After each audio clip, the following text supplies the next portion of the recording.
Hey everybody, and welcome to another Cricut Craft tutorial. Before we get started, make sure you subscribe to my channel. I put out new videos on Wednesdays and Saturdays with the occasional bonus live video. And remember that subscribing is free, so totally easy to do, just hit that red button. Make sure you hit the bell icon because that will alert you to when I post a new video or when I go live. Today we're going to talk all about strip flock, which for anyone who does not know what strip flock is, it is a type of HTV. I am using the Caesar brand strip flock, and it is an HTV that is more fuzzy. So if you grew up in like the 70s, you may remember shirts like this. I know my parents had some, and they had like a fuzzy material on them that would make their decoration.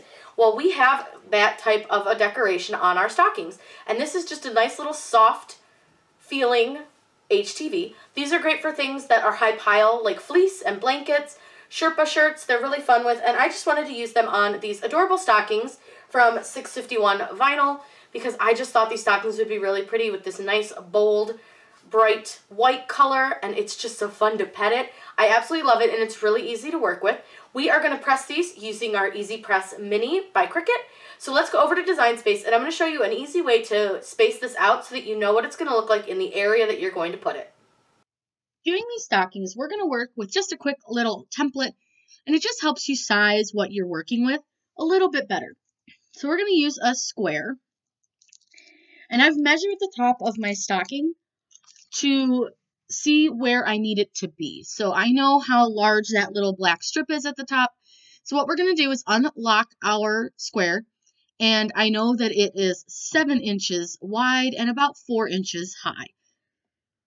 Like I said, this is just to help kind of size up your names or whatever you're going to put on your stockings. So we're going to do 3 different stockings today. We're going to have 2 names, and then we're going to do some paw prints. So we'll use my name, which I apparently can't spell, my husband, and then we'll do some paw prints across the other one because we have a bunch of pets, and trying to put that many stockings together for that many pets would just be crazy. Now, I don't have a ton of fonts on this because this is my new computer, but let's take a look, and we'll just find a fun font to use for these stockings. I don't know what I have really, because like I said, I really haven't downloaded. This is a new one I just got last night. I don't think that's really quite the look I want to go for, but I know which font I want, and I don't have it, and I might have to download it again, but it's totally fine. We'll find it. We'll find something fun. Now, if you guys are having like trouble with your fonts, because if you pick a font and then you want to go back and change it, you do have to go back and change it, and it's super annoying. So, like, if you find a font, like, let's say we don't like this one, which I really don't, notice that it takes you back to all fonts instead of just your system fonts, and then your system fonts takes you back to the top. If that drives you as nuts as it drives me, right down here is a little feedback thing. If you click on that, you can send them a message and tell them how much you hate that. Eventually, I'm hoping they'll fix it, but right now, this is just beta, so it's not going to fix right away. So you'll have to give it some time. Now, because we're using a strip flock for this, I do want to use a thicker font. So you don't want to use anything too small. You don't want to use anything that is super like thin lines, lots of tiny loops, things like that. So we're trying to find something, but like I said, I don't really have any fonts on here. So this may be a matter of we may have to download a font, which is fine because I don't mind showing you guys that either. I know sometimes it's nice just to show you like start to finish when I do something, and I'm really not liking these. So let's go to the internet, and we're going to have to close this because you can't download a font and then have it in your design space right away. So I'm just going to save this. I'm going to just save it as stocking. I never save my stuff as public, but you can if you want to. I just choose not to. And let's check out and see what 1001 Fonts has. And you can actually use like design bundles and things like that too. There's one that I specifically love. It's called Christmas Time. It's hard to find sometimes. It's not always on every website, and I don't know if they have it or not. Here it is. This is it. This is one of my favorite fonts. If you guys have watched some of my other videos, this font is absolutely one of my favorites. So I'm going to go ahead and save that bad boy. And it's going to open up in a zip folder. We don't need to extract this for my computer, but you might on yours. So we're going to open up the TTF font, which is the true type. And all you do is click install here at the top. Now, with some computers, you do need to install it for all users, which makes it a little bit different. So just keep in mind, this is just how mine works. Yours may not be the same. So now that we've installed that, we're going to need to close our Cricut design space. So go ahead and quit that. I didn't want to do that. Hopefully that doesn't close. Crap.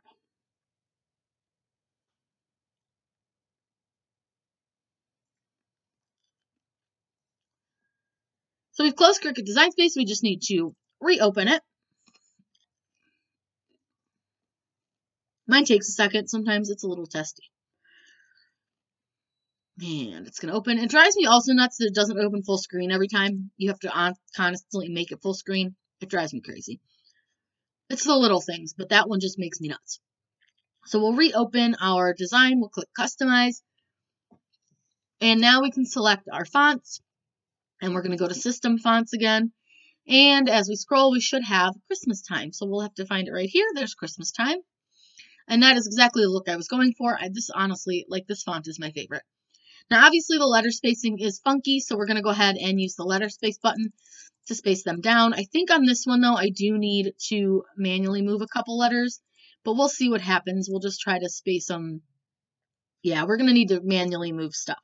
So if you have a font like this where it doesn't quite line up, all you have to do is click Ungroup, and we are going to move our letters manually, and that'll just make it look nicer and neater when we go to put these on our stockings. So we'll just make sure that we get everything so that it's touching and that it looks nice and neat. Now with his name, I'm going to move the whole B over. It's too close to the R and it looks weird. So move that over. There we go. That looks pretty good. And I actually think I'm going to move my C a little bit closer to my letters. Yeah, I think that's good. So select the whole name and weld it. And then we'll do the same with my name, but I'm going to have to do it this way because the square's in the way.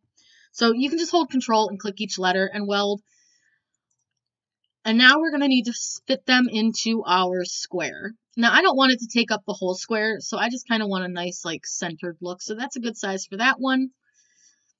And then we'll size his name down a little bit. Now, being that his name is smaller, I want to try to keep them fairly close to the same height, but it doesn't matter about length. But my height is about 2.75 inches, so we'll try to make his about the same. And that just looks more uniform that way. And you could totally just type it in if you wanted to, but I think that looks pretty good. So we'll move him over. Now we're going to use some paw prints, which we'll just use images from the design space access. So we'll just look for paw. And they've got a ton of different paw print styles, so you guys can choose whatever paw print you want. Doesn't matter. Pick what you like. I'm going to go with, I don't know. They all kind of are the same. And if you like a paw print that's maybe like in a design, like these paw prints you like, you can totally cut them out of the design. But I'm just going to grab a paw print. This one's pretty good. We'll go with this one. So we have a bunch of pets. I'm not going to make enough paw prints for all of them. We're just going to put a couple paw prints across the design. So I'm going to size one to about where I want it to be. I think that's a good size for it. And we're just going to duplicate it a couple times and just put it across the entire top of the stocking. We're not going to do anything too crazy, but I think 3 is probably pretty good. So what we'll do is we'll select all 3 of them and we're going to align them. And I'm just going to align their bottoms so that they're fairly centered.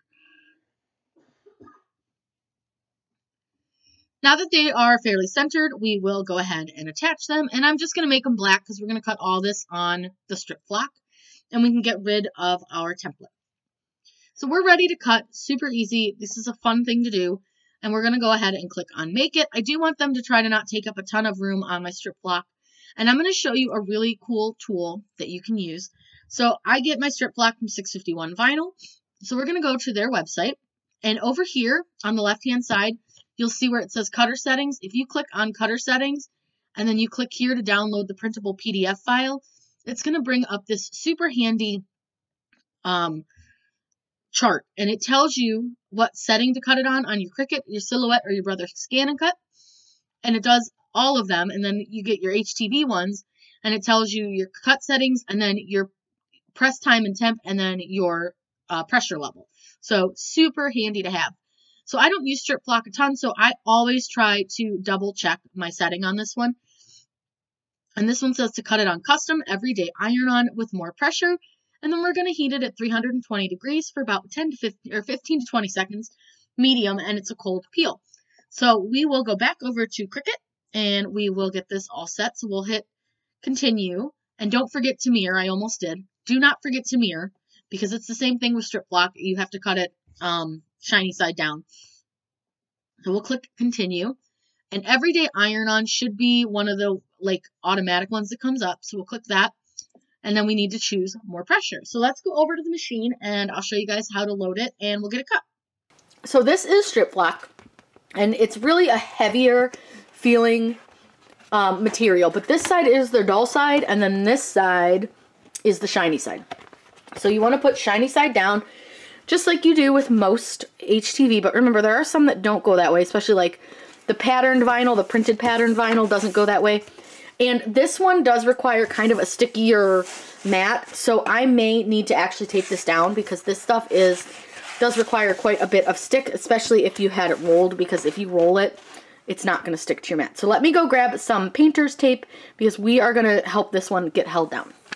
I was able to get it to stick without painter's tape. It just, I had to stick it pretty hard down. But what you'll do now is load it, and it's going to cut it. And like I said, everyday iron-on, more pressure.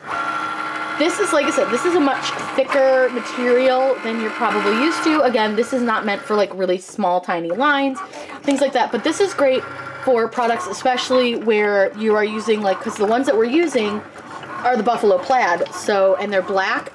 And if you use a regular white, some of this black may bleed through, where the strip block's going to stop that from happening. And the strip block feels really cool. It's a very soft feeling. It's really pretty. It's fun to work with. And it's great for things like stockings and blankets and towels. Anything like that you want that soft feel. Really fun on shirts. I'm going to let this guy cut out, and then I will show you guys weeding.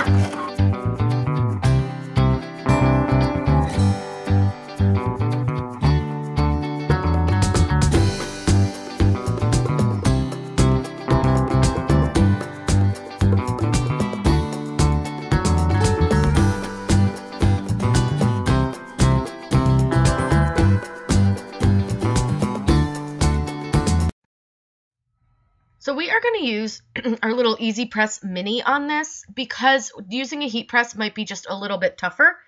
And it's going to be a little bit easier with that small spot there because of the seams. So what you want to do is take your Easy Press Mini, and I have mine set to the middle setting, which is their medium setting. And you're going to preheat your area. And you can tell where your setting is because it's got the lights on it. So if the second light is your medium setting. And you just want to preheat your area. And that kind of gets out any wrinkles that you might be working with. And then I'm going to set my strip block down and get it as centered and as straight as I possibly can. And then the nice thing with strip block is it's only a medium pressure, so you don't need to put a ton of pressure on it like some of the things like the Easy Weed Stretch. So this is a great project to use the Easy Press Mini on because you don't have to use a lot of pressure. And with this, you're just going to press down, move the Easy Press Mini kind of around your design until you have covered your whole design.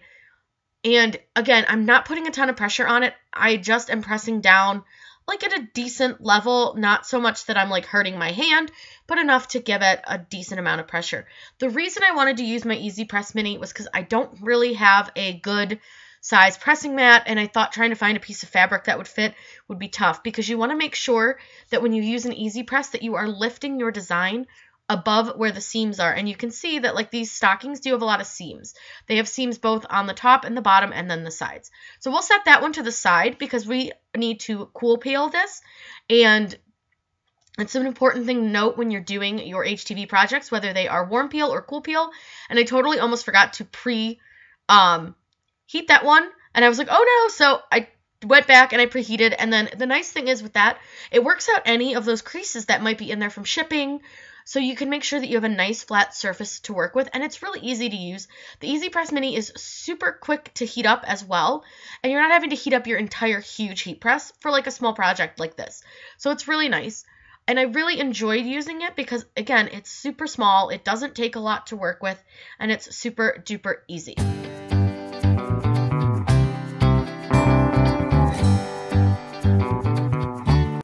Now that I've let this cool, we're going to go ahead and try to peel this off. And as you can see, it's lifting a little bit. So I definitely did not press there hard enough, but I'm going to go back over it. So I'm going to go from the other side and just see how well that side stuck. Because again, I could tell you right there, I did not press hard enough. I've not done the strip flock with the Easy Press Mini at the time. So now I know a little bit better. Definitely press with some pressure, but not, again, you don't really need a ton. But I know for a fact I didn't do the ends of my name very well. I just kind of forgot to. So don't worry about it. If it doesn't stick right away, you can go right back over it and kind of press it down and give it another go, and then you'll let it cool again.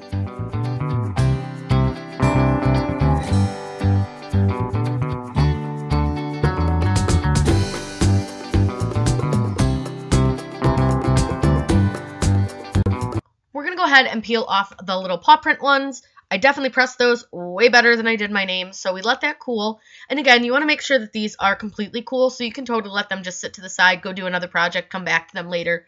It's fine, but you can see they stuck really, really well. Now, you will note that the transfer tape or the transfer mask is much stickier for a strip flock style HTV, and it's so that it helps hold the strip flock onto it. Look how cute those are. They came out really cute, and they're super fuzzy. I'm sorry, they were upside down. But I absolutely love the way they came out. Super easy to do. So we'll go ahead and peel my name this time again, and we'll give it a shot after sticking it, trying it to iron it on again. So with this one, like I said, I just went back and re-ironed it, and it was just fine. It came off no problem. But again, that transfer mask is pretty gosh darn sticky, so you'll want to keep that in mind when you're trying to peel off your transfer mask, because it can be pretty sticky, just because it really wants to hold on to that strip flock. Because if it wasn't sticky, your strip flock would peel off before you could even go do it. So there was one little piece that wanted to lift. So because these aren't on a shirt or anything, I'm not super worried about them. So I just took my my heat press mini there, and I just reheated it a little bit. It's fine. Again, if this were a shirt, I would not have used the heat press mini on it ever. And then you can totally use it on as a regular iron, just to kind of iron out like any of those little seams or bumps or things that might be in your stocking. Because this one, when it shipped, had a little wrinkle, but I love it. It was easy to use, and it's super fast. So the Easy Press Mini is great for that kind of stuff. And then we're going to peel off our Brian one. And while we're doing that, let me remind you to make sure you subscribe to my channel. I put out new videos on Wednesdays and Saturdays with the occasional bonus live video. If you hit the bell icon, it will alert you to when I post a new video or when I go live. I love how easy these were to do, and I really hope you guys had fun. When using your Easy Press Mini, be careful. The bottom does get very hot, so you want to make sure not to accidentally burn yourself. But I really had a great time making these. I hope you guys learned a little bit more about strip flock. Again, these are great on high pile products. They are great on all sorts of great products like blankets, shirts, stockings. I just think these are so cute. I will link the stockings down below, and you can see kind of where it left that indent where the strip flock was, because again, that carrier sheet is super duper sticky. So make sure you join my Facebook group, because we do a lot of super fun things in our Facebook group. We will be doing some exclusive SVGs for you guys in the upcoming year. I hope you guys have a wonderful time checking out how to use strip flock, and you learned something new today. If you did, let me know what you learned down below. Make sure to give this video a big thumbs up. Have a great day, and happy crafting.